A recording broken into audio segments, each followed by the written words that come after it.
सुप्रभात छात्रों, एक बार फिर आप सभी का nvsexam.com में स्वागत है। चलिए आज हम अपना गद्यांश 4 शुरू करते हैं। गद्यांश। आज लोगों की स्वास्थ्य समस्याओं में सबसे बड़ी समस्या है मोटापा। अगर हम बात करें जो स्वास्थ्य से संबंधित हमें समस्याएं आजकल हो रही है, उसमें सबसे मुख्य रूप से देखा जाए तो हर व्यक्ति किस चीज़ से परेशान है? बढ़ते हुए मोटापे से। मोटापा जीवन शैली में परिवर्तन से आता है। अगर आपकी जीवन शैली, आपकी दिनचर्या में कोई ना कोई बदलाव होता है, तब आपके जीवन में मोटापा आता है। जैसे जीवन शैली में कौन सा बदलाव? खान पान, गतिशीलता, स्वास्थ्य और पोषण में परिवर्तन। अगर आपका खान पान बदल रहा है, आपकी गतिशीलता, आप कितने स्थिर हो चुके हैं, कितने सक्रिय हैं चीज़ों को लेके काम करने में, आपका स्वास्थ्य, आपको अगर कोई अंदर रोग लगा हुआ है शरीर में, आपका स्वास्थ्य अभी ठीक नहीं है, तो आपको मोटापे से आप ग्रस्त हो सकते हैं। पोषण, अगर आपको भोजन में पूर्ण रूप से पोषण नहीं मिल रहा है तो भी हम मोटापे से ग्रस्त हो सकते हैं। इसके परिणाम स्वरूप अस्थिवात, मधुमेह, कुछ प्रकार के कैंसर। इसके परिणाम स्वरूप मतलब मोटापे के परिणाम स्वरूप आपको किस किस चीज़ों से जूझना पड़ता है? अस्थिवात, हमारी हड्डियों में अस्थिवात, दर्द रहने लगता है। मधुमेह, शुगर जिसे हम डायबिटीज़ कहते हैं, ऐसे रोग आपको ग्रस्त करने लगते हैं। कुछ प्रकार के कैंसर, मोटापा होने पर हमें किसी प्रकार के कैंसर की भी उम्मीद होती है।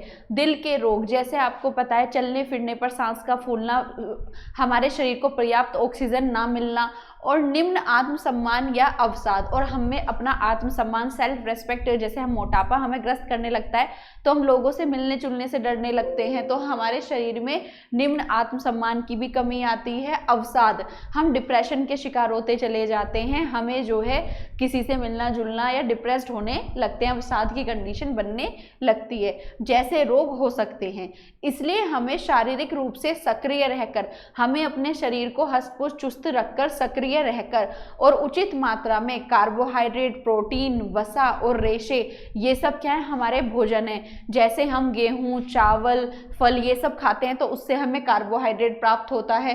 प्रोटीन की बात करें तो हम जितनी भी दालें, सोयाबीन ये सब खाते हैं वो हमें प्रोटीन देते हैं। वसा की बात करें तो घी, मछली, तेल, घी, दूध, ये सब हमें वसा प्रदान करते हैं। रेशे जो हमें फलों और सब्जियों से प्रदान होते हैं।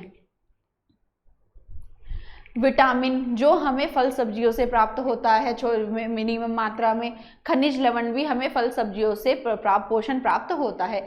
अगर हम ये सब संतुलित आहार के रूप में लें और अपनी जीवन शैली में बदलाव लाएं तो हमें अब मोटापे से ग्रस्त नहीं होना पड़ेगा। अगर हम कार्बोहाइड्रेट, वसा, प्रोटीन से युक्त भोजन ग्रहण करें तो हमें इस तरह की समस्या नहीं आएगी। योग्य आहार विज्ञानी लोगों के स्वाद, वरीयता, जीवन शैली और कार्य को ध्यान में रखकर मदद कर सकता है।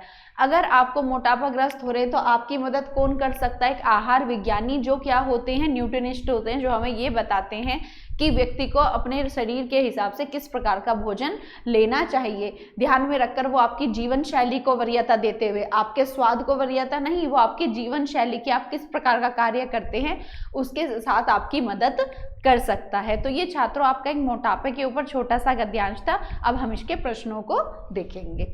चलिए, हमारा प्रश्न संख्या फर्स्ट है, लेखक के अनुसार मोटापा क्या है? गद्यांश को लिखने वाला लेखक क्या कहता है? उसके अनुसार मोटापा एक बीमारी है, हमारी एक जीवन शैली का हिस्सा है, एलर्जी है किसी चीज से, या वो दिमागी समस्या है। तो मोटापा देखा जाए तो एक बीमारी है।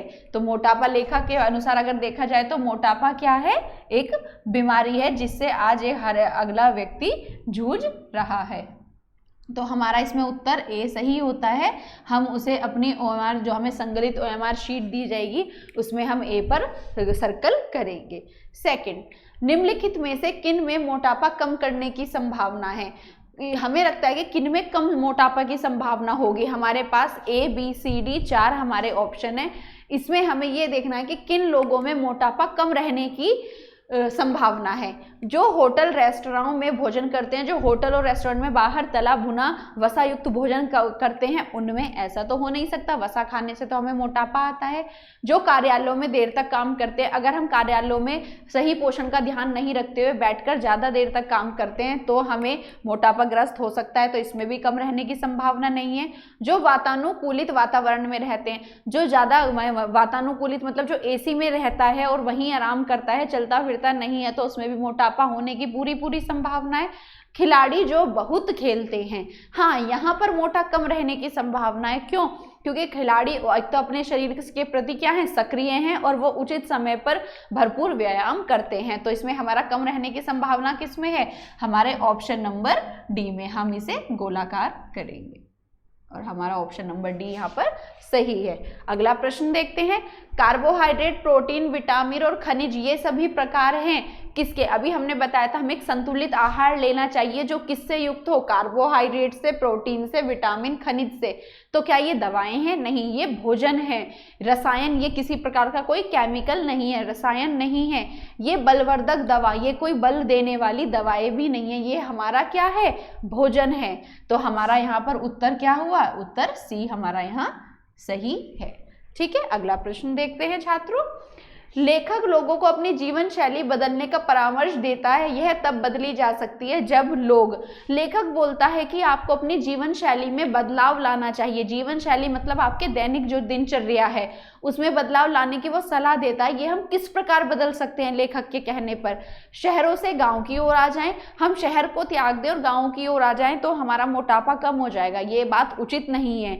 अगर हम शहर से भी आ गए और अगर हमने अपनी जीवन शैली को नहीं बदला, हम अपना बैठने का ही काम करते रहे, पोषण में सुधार नहीं किया, तो हमारा क्या है? हमारी जीवन शैली नहीं बदल सकती। तो इसीलिए ये वाला ऑप्शन हमारा सही नहीं होता। काम पर जाने के लिए वातानुकूलित कार के बदले पैदल चलें। अगर हमें 25-30 किलोमीटर अपने काम के लिए जाना है तो क्या हम पैदल चल सकते हैं? नहीं, इससे हमें कोई फर्क नहीं पड़ेगा। और वातानुकूलित कार अगर हम छोड़ के तो इतना दूर पैदल जाना संभव नहीं है। बीमार होने पर डॉक्टर को देने के लिए ज्यादा पैसे बचाएं। क्या ऐसा कुछ करने से हमारा मोटापा कम हो जाएगा अगर हम डॉक्टर को देने के लिए पैसे बचाएं? ये ऑप्शन तो हमारा बिल्कुल ही गलत है। अपनी भोजन आदतें बदलें और अधिक व्यायाम करें। हाँ, अगर हम अपनी भोजन की आदतें बदलते हैं, अपना आहार हम संतुलित कर लेते हैं और व्यायाम को अधिक समय देते हैं तो जरूर हम अपनी जीवन शैली में बदलकर बदलाव ला सकते हैं। तो हमारा ऑप्शन डी यहाँ पर बिल्कुल सही होता है। ठीक है, अगला प्रश्न देखते हैं छात्रों। आहार विज्ञानी उसे कहते हैं जो हमारे लिए एक आहार मतलब भोजन, वैज्ञानिक मतलब जो भोजन के बारे में ज्ञान रखता है। तो हमारा क्या हुआ? वो आहार विज्ञानी।